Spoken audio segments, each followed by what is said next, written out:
Medina के अंदर जब अल्लाह के रसूल तशरीफ़ ले गए थे तो वहाँ पर जिनसे पाला पड़ा था, जिनका सामना था, वो बनी इसराइल थे। और चूँकि ये बात आप लोगों को मालूम है, अल्लाह ताला ने कुरान के अंदर भी बयान किया है कि बनी इसराइल के अंदर बड़े बड़े उलमा मौजूद थे। उलमा बनी इसराइल का लफ्ज़ कुरान के अंदर आया है सूरतुल क़सस के अंदर,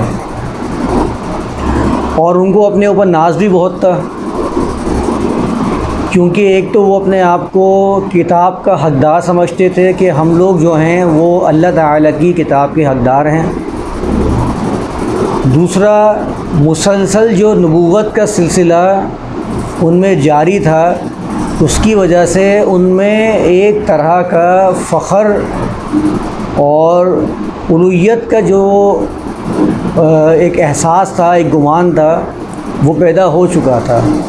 इसीलिए अल्लाह ताला ने इनके बारे में ये फ़रमाया था कि ये कहते हैं कि नहनु अबनाउल्लाहि व अहिब्बाउ, कि हम अल्लाह के बेटे हैं और अल्लाह के सबसे ज़्यादा महबूब हैं। उन्हें ये ऐसा गुमान होने लग गया था क्योंकि नबूवत मुसलसल उन्हीं की तरफ आ रही थी। यहाँ तक कि हज़रत ईसा के बारे में भी अल्लाह ताला ने फ़रमाया व रसूलन इला बनी इसराइल, कि ईसा जो थे वो एक रसूल थे बनी इसराइल की तरफ। तो उनके अंदर ये एहसास बरतरी इस दर्जा बढ़ गया था कि वो अपने सामने किसी को भी ख़ातिर में नहीं लाते थे। इसका ज़िक्र इंशाल्लाह हम आगे पढ़ेंगे जब वो आएगा कि किस तरह से अपने आप को वो अहले किताब शुमार करते थे और अपने मुकाबले में जिन लोगों को किताब हासिल नहीं हुई थी अल्लाह ताला की तरफ से, उन्हें उम्मीयीन शुमार करते थे, उम्मीयीन।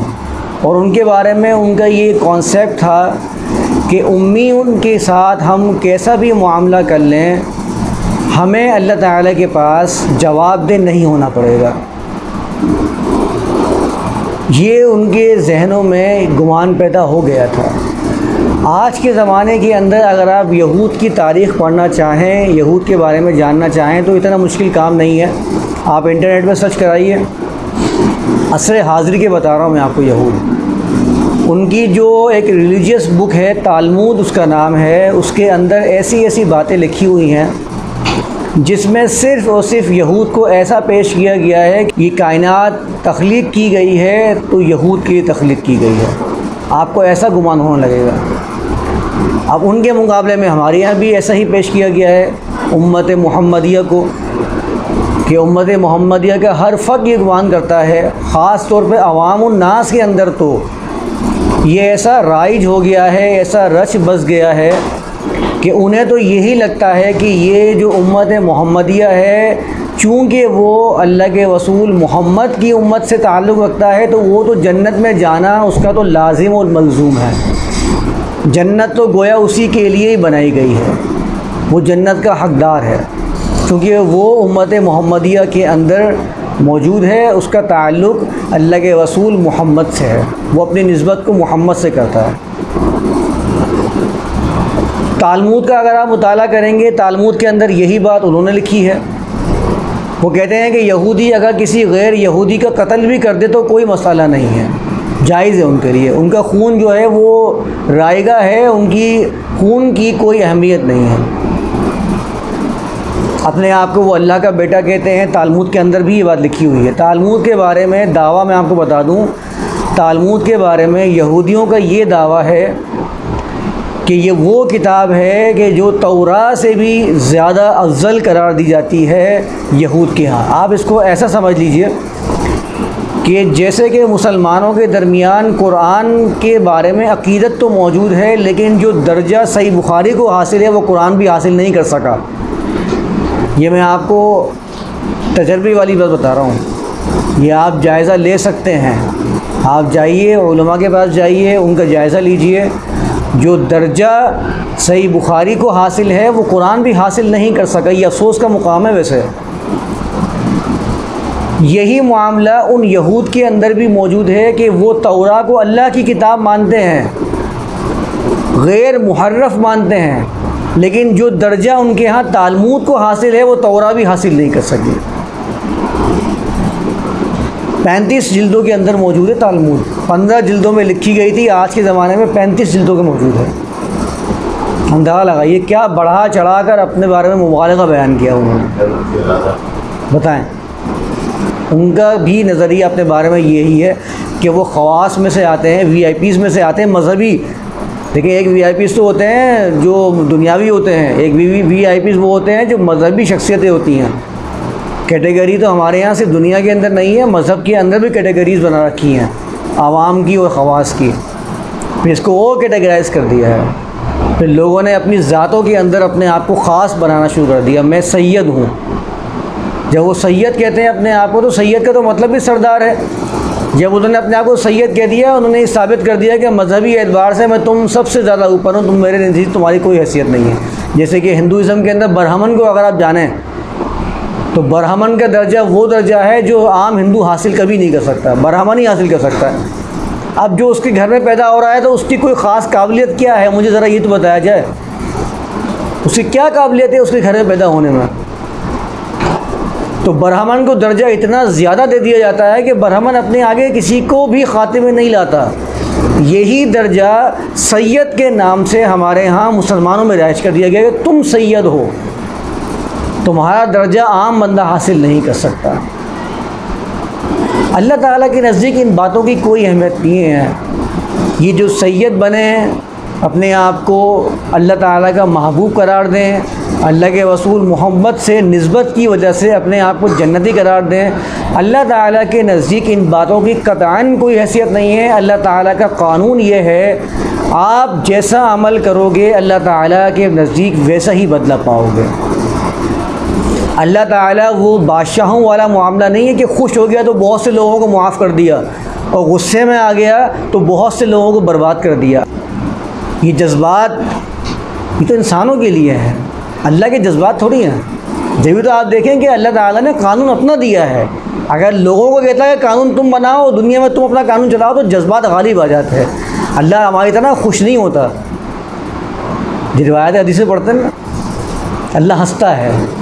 आप अंदाज़ा लगाइए ज़रा, अल्लाह ताला के लिए जज्बात साबित किए जाते हैं। अल्लाह ताला के लिए जज्बात साबित कैसे कर सकते हैं आप? अल्लाह खुश होता है। खुश होना, गुस्से में आना, ये तो इन मखलूक़ात के साथ का मामला है। और हमें अल्लाह ताला की ज़ात ऐसे बनाकर पेश की गई है जैसे कि एक बादशाह होता है, बहुत खुश हो गया तो कई लोगों को जन्नत से बरी कर दिया, कई लोगों को जेल से आज़ाद कर दिया। यानी कि उसकी खुशी और उसका गुस्सा जो है वो रियाया के ऊपर भी लागू होती है, चाहे उन्होंने कैसा भी अमल किया हो। अल्लाह ताला की ज़ात ऐसी नहीं है, वो आदिल है। अल्लाह ताला के लिए ये नहीं है कि वो खुश हो के या अपने गज़ब की वजह से लोगों को जन्नत में दाखिल करे या उन्हें दोज़ख में दाखिल कर दे। ऐसा नहीं है अल्लाह ताला। अल्लाह ताला आपके अमल की बुनियाद पर वमन यअमल मिनस्सॉलिहाति मिन ज़करिन औ उन्सा, ये वो बात है जो मैं उस दिन कर रहा था। ये कानून है, नहीं बदलता। जिसने भी अमल किया सॉलेह अमल में से, मिन ज़करिन औ उन्सा, चाहे वो मर्द हो या औरत हो, फ़उलाइका यदखुलूनल जन्नत वला युज़लमूना नक़ीरा, वही है जिसको जन्नत में दाखिल किया जाएगा। यही लोग हैं और उनके ऊपर ज़र्रा बराबर भी जुल्म नहीं किया जाएगा। तो हमारे यहाँ भी ये कॉन्सेप्ट मौजूद है, उनके यहाँ भी ये कॉन्सेप्ट मौजूद है। बताने तमहीद मानने का मतलब ये है कि यहूद के बारे में अल्लाह ताला ने जो इतना तफसील से यहाँ बयान किया है, तो आप देखेंगे कि ये रवैये हमारे अंदर बिल्कुल वैसे ही मौजूद हैं जैसे कि उनके यहाँ पाए जाते थे और अभी भी मौजूद है उनके अंदर। तो हमें उन रवैयों को बदलना है।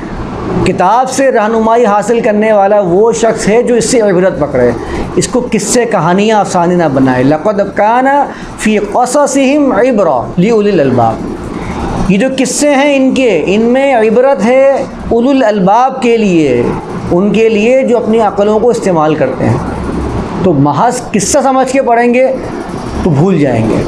अगर आप इससे इबरत पकड़ेंगे तो हमेशा इसको नसीहत के तौर पर याद रखेंगे। इसलिए तो फरमाया या बनी इसराइल उज़कुरू निअमती अल्लती, ज़िक्र फरमाया क्यों है? ज़िक्र कहा ही इसलिए कि महज किस्सा समझ के इसको भूल नहीं जाना। इसको नसीहत समझ के हमेशा याद रखना है। या बनी इसराइल उस्कुरू निअमती अल्लती, उस नेमत को हमेशा याद रखा करो जो मैंने तुम पर की है। व औफू बिअहदी, मैंने इस आयत को बहुत डिटेल में बयान किया था पिछले सेशन के अंदर। मेरे साथ जो तुमने अहद किया है उसको पूरा करो। व औफू बिअहदी, ऊफ़ी बिअहदिकुम, अल्लाह का कानून ऐसा है कि अल्लाह ताला तुम्हारे अहद को पूरा करेगा। मैंने आपको बहुत डिटेल में समझाया था कि अल्लाह ताला से अहद क्या है। ज़माने में मुआशरे के अंदर अदल कायम करो, अल्लाह ताला का कानून ये है कि तुम्हारे मुआशरे में तरक्की देगा। ये नहीं हो सकता कि अगर आप चाहे अल्लाह को माने या ना माने, आप मुआशरे में अदल कायम करेंगे, आप तरक्की करेंगे। ये कानून है, ये बदल नहीं सकता। गैर मुतबद्दल कानून कहते हैं इसको, अटल है।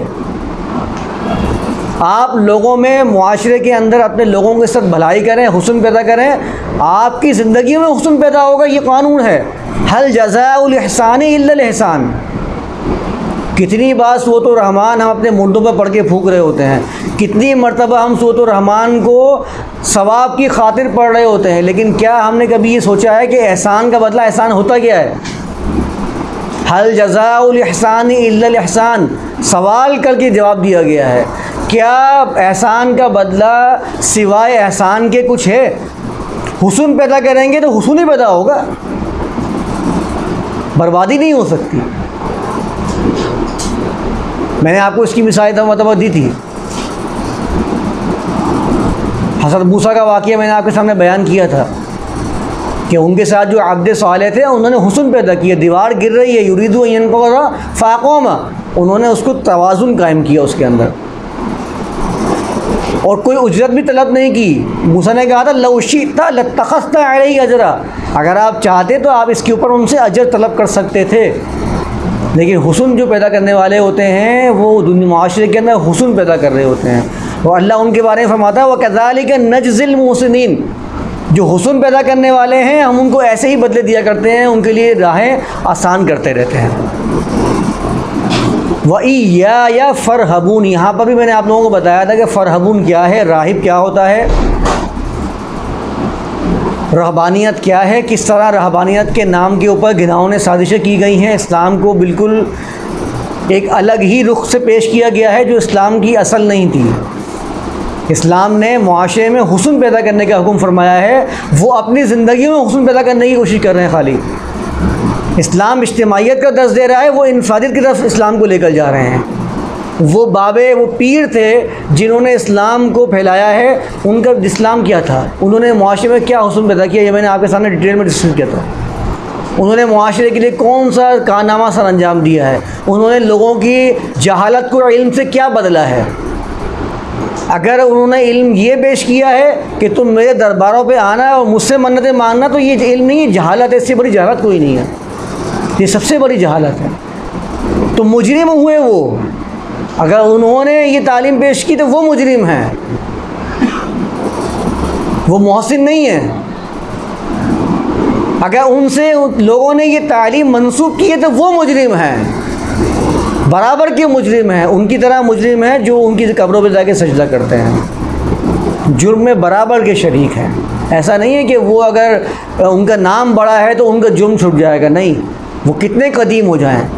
हमारे यहाँ तो ये होता है ना, जितना कदीम होता जाता है इतना मुक़द्दस बनता जाता है, तक़द्दुस का पर्दा चादर उस पर छाती रहती है।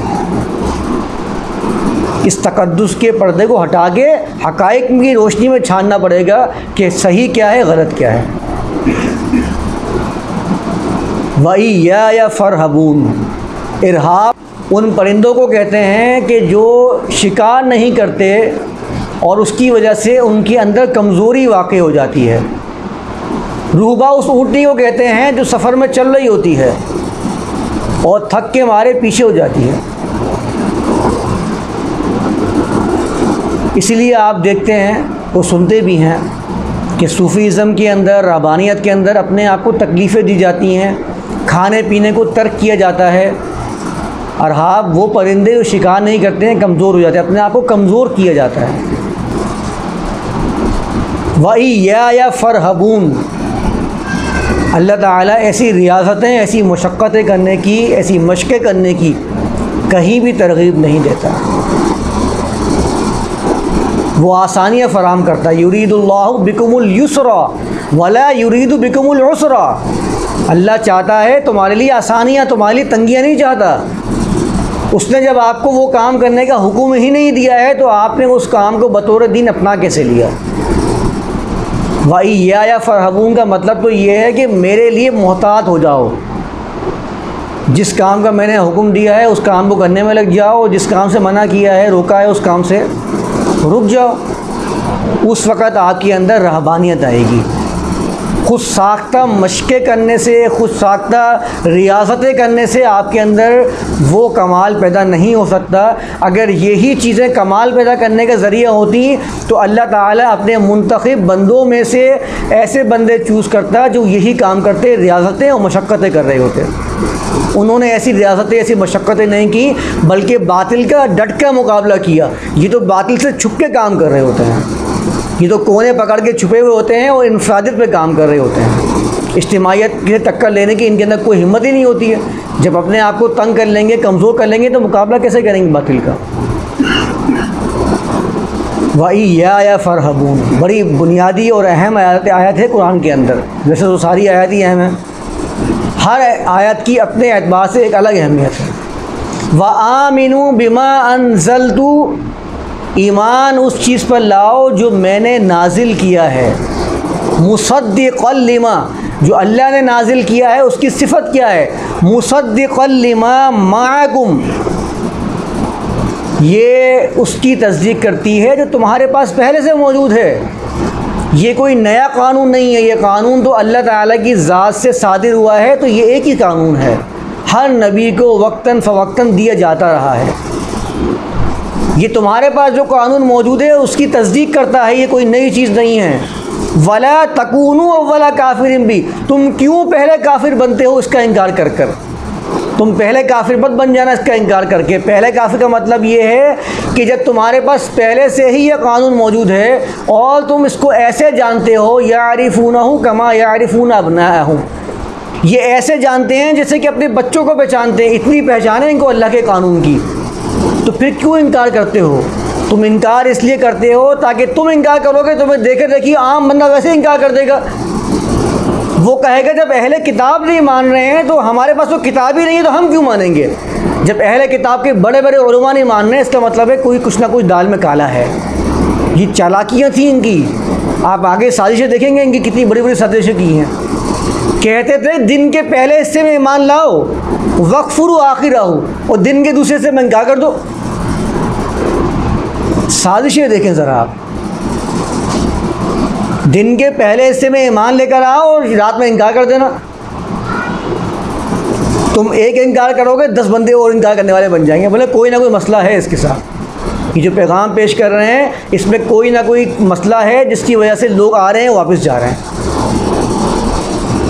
ये साजिशें करते थे ये लोग यहूदी उस ज़माने के अंदर। अभी आप साजिशें देखिएगा, जब मैं आपके सामने हारूत और मारूत किससे पढ़ूँगा ना, फिर आप देखिएगा कि कैसी साजिशें की हैं। पूरी की पूरी सियासतें, पूरी की पूरी हुकूमतें गिराने की साजिशें थी जो आज हम ज़मानों में देख रहे होते हैं। तो तुम सबसे पहले काफिर नहीं बनो। वला तश्तरू भी आयाती समनन कलीला, मेरी आयात के बदले में थोड़ा सा माल मत ख़रीद लिया करो। लोगों को खुश करने के लिए, हाकिमों को खुश करने के लिए, अपने पेशे को मजबूत करने के लिए, अपनी नौकरियों को बचाने के लिए दीन का खिलवाड़ मत करो, सौदे मत करो मेरी आयत का। जैसे आयत पेश कर दी गई है उसको वैसे पेश करो। अगर तुम्हें खौफ है तो मुझसे डरो, तुम्हें लोगों का क्यों खौफ हो रहा है। वइया फ़रहबून, या जब आता है ज़मीन मुत्तसिल के साथ उस वक़्त ताकीद पैदा करते हैं, जैसे कि वो आया या का नाबुदू, सिर्फ तेरी इबादत करते हैं हम लोग। तो आया वइया फ़रहबून, सिर्फ मेरा खौफ तुम्हारे अंदर होना चाहिए, मेरी रहबानियत तुम्हारे अंदर होनी चाहिए। तुम्हें किस चीज़ का खौफ है। वइया फत्तकून, यहाँ फत्तकून का लफ्ज़ ला दिया गया है, यानी फ़रहबून वो है जो मुत्तकी है, राही वो है जो मुत्तकी है, और मुत्तकी वो है जो अल्लाह ताला के बताए हुए अमल पे अमल करता है और अल्लाह ताला की नाफरमानी से बचता है। तो जो अपने आप को राहिब कह रहा है वो मुत्तकी नहीं है, जो अल्लाह ताला के बताए हुए कामों पे अमल नहीं कर रहा या अल्लाह ताला से आगे बढ़ के अमल करने की कोशिश कर रहा है, वो मुत्तकी नहीं है। वो मुत्तकी नहीं है तो राहिब भी नहीं। वला तश्तरू बि आयाती समनन कलीला व इय्या फत्तकून, सौदे ना किया करो मेरी आयत का थोड़े से माल के बदले। वला तलबिसुल हक़्क़ बिल बातिल, कह किससे रहा है? बनी इसराइल से। मैं इसमें आप अपनी कौम को देख रहा हूँ, मैं इसमें अपने आप को देख रहा हूँ, मैं इसके अंदर उन मुसलमानों को देख रहा हूँ जो अपने आप को आज जन्नत का ठेकेदार मानते हैं, जो किसी दूसरी कौम के लिए ये जायज़ ही नहीं समझते हैं कि वो भी अल्लाह ताला के नज़दीक मुत्तकी हो सकता है, जन्नत में जा सकता है, अल्लाह की रज़ा को हासिल कर सकता है। वो इस बात को मानने को तैयार नहीं है। वला तलबिसुल हक़्क़ बिल बातिल, लिबास का लफ्ज़ आप लोगों ने सुना है ना, लिबास। लिबास उसको इसलिए कहते हैं क्योंकि वो आपके जिस्म को ढाँप देता है, छुपा देता है। तो तलबीस का मतलब होता है किसी चीज़ को ढाँप देना, छुपा देना। वला तलबिसुल हक़्क़ बिल बातिल, हक़ को बातिल से ना छुपाया करो, हक़ को बातिल से मत छुपाओ। कि लोगों को हक़ तो नज़र आ रहा है लेकिन तुमने उसके ऊपर बातिल का लिबादा उड़ा दिया है। वयक़ूलूना हुआ मिन इंदिल्लाहि वमा हुआ मिन इंदिल्लाहि वयक़ूलूना अलल्लाहिल कज़िब वहुम यअलमून, कहते हैं अल्लाह ताला की तरफ से है, वमा हुआ मिन इंदिल्लाह, अल्लाह कहता है कि नहीं अल्लाह की तरफ से नहीं है। वयक़ूलूना अलल्लाहिल कज़िब, अल्लाह पर झूठ करते हैं, वहुम यअलमून, पता है उनको झूठ बोल रहे हैं,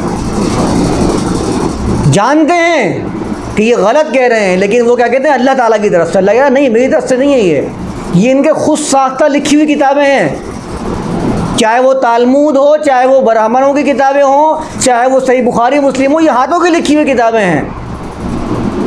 वहुम यालमून, जानते हैं इस चीज़ को क्या हाथों से लिखी है, इंसानों ने लिखी है। अल्लाह की किताब कैसे हो जाएगी? अल्लाह की किताब तो दावे करती है इख्तिलाफ़ात से पाक होने के, अल्लाह की किताब तो लारेबियत के दावे करती है, अल्लाह की किताब तो गैर इख्तिलाफ़ी होने का दावा करती है। तो ये कैसे हो सकता है कि अल्लाह की किताब ही दूसरी भी मान ली जाए, वो भी इख्तिलाफ़ी हो, वो मुहर्रफ हो, गैर मुहर्रफ ना हो? इसको कहते हैं हक़ को बातिल का लिबादा उड़ा देना, कि लोगों की नज़रों से हक़ ओझल होता जा रहा है। वो हक़ की तलाश में आते हैं तो बातिल मिलता है, वो बातिल को समझते हैं शायद यही हक़ है। इस गलत फहमी का शिकार होकर वो हक़ को कबूल करना छोड़ देते हैं और बातिल को लेके चले जाते हैं। वो समझते हैं कि ये हमने सही काम किया है, और जो किसी काम को सही समझ के करे आप उसको नहीं बदल सकते। वो तो सही समझ रहा है, वो गलत के समझेगा तो बदलेगा ना अपने आप को। और उसका सबसे बड़ा दुश्मन वही होता है कि जो बताता है कि तुम जो सही कर रहे हो ये गलत है। अंबिया के दुश्मन बने कैसे थे? या अबती लिमा ताबुदू मा ला यस्मउ वला युबसिरु वला युगनी अन्का शैआ। अल्लाह के जलील क़दर पैगम्बर इब्राहिम ने अपने बाप से कहा, ए मेरे बाप तुम क्यों ही बात करते हो उसकी जो न सुन सकता है, न देख सकता है, न तुम्हें गनी कर सकता है। ला ताबुदु शैतान, शैतान की इबादत ना करो। ये पूरा सीक्वेंस से रुकू है। पहले क्या फरमाया? लिमा ताबुदू मा ला यस्मउ वला युबसिरु वला युगनी अन्का शैआ। ए मेरे बाप क्यों इबादत करते हो? इबादत किसकी करते थे? असनाम की, सूरज की, चाँद की। वो इबादत किसी न किसी अकीदत, किसी न किसी जज्बे के तहत थी। उसके बाद क्या कहा इब्राहिम ने? या बती ला ताबुद शैतान, ए मेरे बाप शैतान की इबादत ना करें। इबादत किसी करते थे? औसाना व तख्लुकून इफ्का, औसान की इबादत करते थे। क्या कहा इब्राहिम ने औसान को? शैतान। ला ताबुद, सीक्वेंस देख लें आप, कुरान का आप बयान देख लीजिए। शैतान किसको मानते थे? वो जो उनको उसकी असली जगह से बहका दे, हटा दे, उसका सही मुकाम उसको भुला दे, वो शैतान है। वतक्तुमुल हक़्क़। अब आप देखें दो बातें हैं यहाँ पर। पहली बात क्या है? बातिल का लिबादा हक़ को नहीं उड़ाना है। दूसरी बात क्या है? वतक्तुमुल हक़्क़, हक़ को नहीं छुपाना है। ये दो अलग अलग बातें हैं। एक तो वो कि हक़ नज़र आ रहा है, ये रहा हक़, हक़ नज़र आ रहा है लोगों को, आपने इसको बातिल का लिबादा उड़ा दिया। बातिल क्या? जो हक़ से अलग है वो बातिल है। जिसको हक़ बनाकर पेश किया जा रहा है उसका लिबादा उड़ा के आप कह रहे हो नहीं इसके मुताबिक समझना है आपको। आप हक़ को डायरेक्ट नहीं समझ सकते, बराह रास्त आपको मुखातिब नहीं कर रहा है ये, आपको इसके मुताबिक समझना है। जो वो कह रहा है वो समझना है, जो वो बता रहा है उसकी ताबीर वैसे ही समझनी है, ख़ुद से आपको गौर व फिक्र नहीं करना। इसको कहते हैं हक़ को बातिल का लिबादा उड़ा देना। और दूसरी बात अल्लाह ताला ने फरमाई वतक्तुमुल हक़, हक़ को नहीं छुपाना है। जो जानते हैं कि हक़ क्या है वो हक़ को बराह रास्त लोगों को बताएं, ये उनकी ज़िम्मेदारी है। अगर वो देख रहे हैं कि हक़ को बातिल का लिबादा उड़ा दिया गया है तो वो हक़ को ज़ाहिर करें लोगों के सामने, ये उनकी ज़िम्मेदारी बन जाती है। इसमें मैं भी शामिल, आप भी शामिल हैं, पूरी दुनिया का हर वो शख्स शामिल है जो अल्लाह ताला को मानता है, जो कुरान के मुताबिक हिदायत ले रहा होता है। वअन्तुम तअलमून, तुम्हें मालूम है ये बातें हैं। कैसे मालूम है? क्योंकि ये बातें नहीं थोड़ी हैं, ये बातें तो वो हैं जिनकी तस्दीक की किताब खुद कर रही है। तुम्हारे पास भी यही बातें लिखी हुई हैं।